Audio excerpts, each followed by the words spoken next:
Hola, soc la doctora Cardona, oftalmòloga de l'Hospital Universitari Son Espases. Rebrà en el seu telèfon mòbil 3 vídeos per ajudar-lo en el procés de cirurgia de catarates.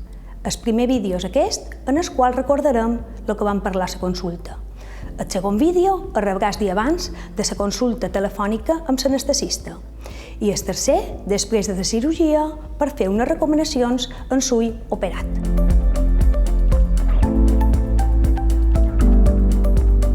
Com li vam explicar a la consulta, l'operarem de catarates. És una cirurgia que habitualment es realitza de forma ambulatòria, que no precisa d'ingrés hospitalari. Quan el cridem per dir-li el dia exacte, li explicarem de forma específica on ha d'anar, si és l'Hospital Universitari Son Espases o Verge de la Salut. La catarata és la pèrdua de la transparència d'una lent que tenim a l'interior de l'ull que es diu cristal·lí. La cirurgia de la catarata consisteix en realitzar unes petites incisions a l'ull amb anestèsia local per poder treure el cristal·lí que ha tornat opac i implantar en el seu lloc una lent intraocular transparent.